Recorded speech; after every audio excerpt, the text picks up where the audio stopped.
It's 1962, one of the most prestigious neighborhoods in San Francisco. A man and a woman walk into a building at 225 Chestnut Street. They head up to a dark apartment on the top floor. The woman hands the man a martini from the fridge. This woman is a sex worker, and the man is one of the many clients who visited this brothel between 1955 and 1963. But this isn't an ordinary brothel, and that's no ordinary martini. Behind a large one-way mirror sits a CIA agent, sometimes more than one. Their task is simple: to watch as the clients of this brothel relax. But why? Meet George Hunter White. Before watching people in brothels, he spent decades in a career tangled with drugs, war, and the CIA. In the late 1920s, on the streets of big US cities, you could easily buy heroin, morphine, and Chinese opium. It was the early stage of the government's war on drug dealers, and some saw opportunities in it. Young George didn't want to just write about federal heroes catching drug dealers. He wanted to become one himself. Decades later, he would make headlines as the man who, with the CIA, dosed unsuspecting people with powerful psychedelics using drug-addicted prostitutes. But let's go back to 1934, when George White joined the Federal Bureau of Narcotics. George hunted mafia bosses and infiltrated criminal organizations. Once, he even learned Chinese to infiltrate an opium smuggling gang called Hip Sing Tong and took a blood oath at their altar. This helped him shut down Hip Sing Tong's operations nationwide and arrest 30 of its members in just 2 years. That same year, he killed the first man in his career, shooting a New York drug dealer named Albert Tuffy Jackson in the head and stomach while working undercover. George White seemed like a man who could go far, using the chaos around him to succeed. But this was just the beginning, and another chaos was approaching where George could truly shine.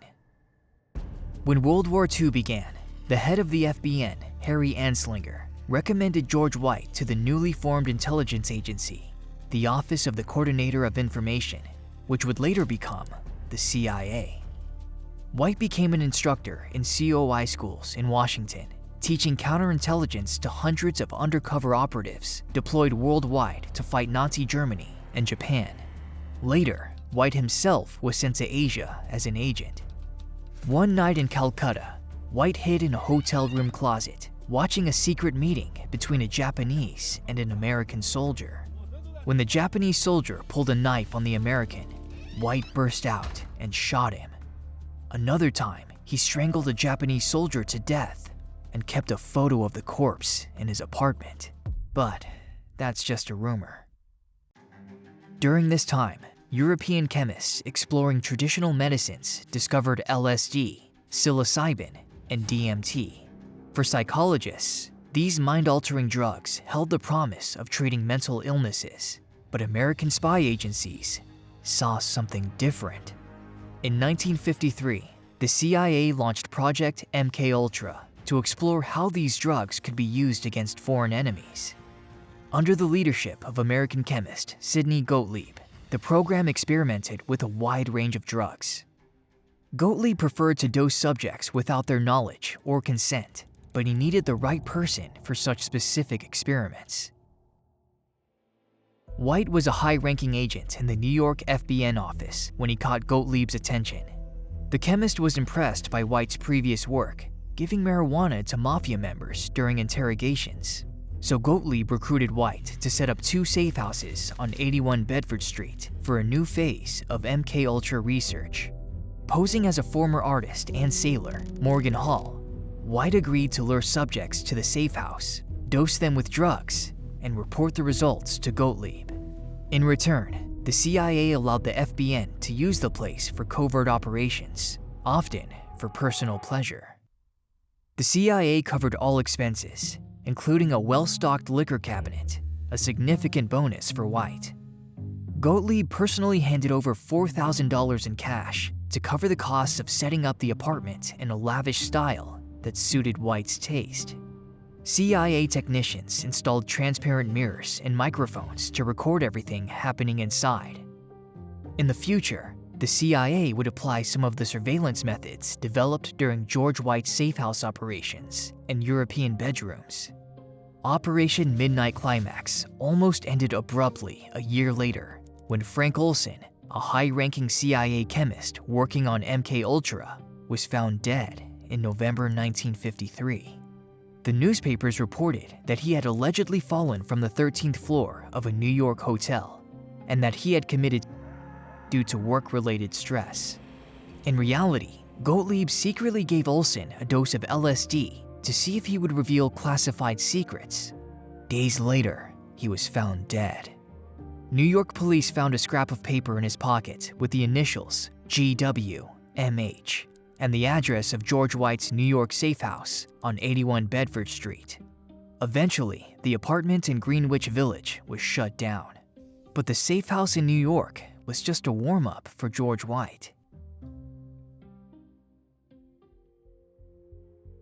San Francisco has never been afraid of the obscene, but the events that unfolded in the dimly lit apartment on Chestnut Street were among the most shocking the city had ever seen.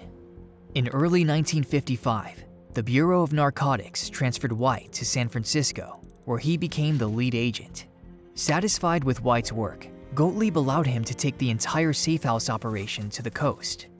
George rented an apartment on Telegraph Hill, offering stunning views of San Francisco Bay, the Golden Gate Bridge, and Alcatraz. In addition to the furniture he brought from the New York apartment, he purchased items to give the place the feel of a brothel. Toulouse-Lautrec posters, a photo of a French dancer performing the can-can, and pictures of women in chains wearing black stockings. It was meant to look rich, recalled a narcotics agent who visited regularly, but it was furnished like crap. White installed 4 microphones disguised as electrical outlets, connecting them to 2 tape recorders monitored by agents in a listening post next door.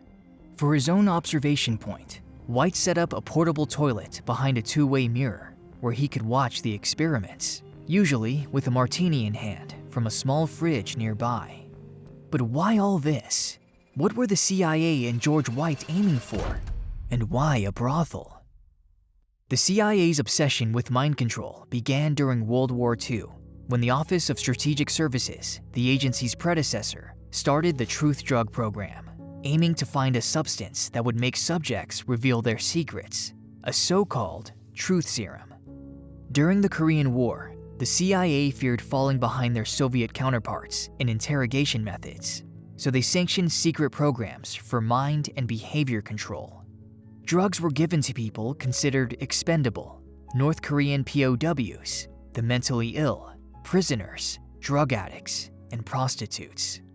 After a Swiss chemist discovered the incredibly powerful drug LSD in 1943, CIA Director Allen Dulles allocated young scientist Sidney Gottlieb $300,000 to start a program called MK-Ultra with one goal: to learn how to get into a person's mind, extract information without consent, influence their decisions, and erase or alter their memories. For such experiments, they needed subjects who wouldn't cause media scandals. They also needed someone willing to do whatever it took for their career, and who happened to enjoy it. That's why White and his men would go out and find sex workers who would lure unsuspecting men from North Beach bars to the apartment at 225 Chestnut Street. This scheme avoided the risk of another death like Olson's. The illegality of prostitution meant that neither the sex workers nor their clients were likely to report anything to the police, and clients wouldn't be shocked if drugs were involved during such encounters. White, like a pimp, handed out special cards that sex workers could use to get out of jail or exchange for cash, and the prostitutes brought clients for White and his team to drug and observe.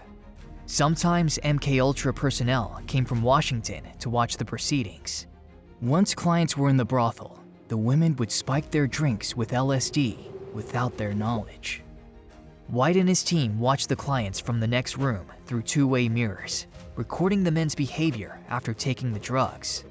Agents meticulously documented changes in behavior, reactions to the drug, and tried to understand how to use this knowledge in CIA operations. After the experiment, the clients were simply let go, often having no idea what had happened due to drug-induced amnesia. But in 1963, it all ended. The CIA's Inspector General discovered the MKUltra program and Operation Midnight Climax, questioning their ethics. And what were the results of the 8-year operation? Essentially, none.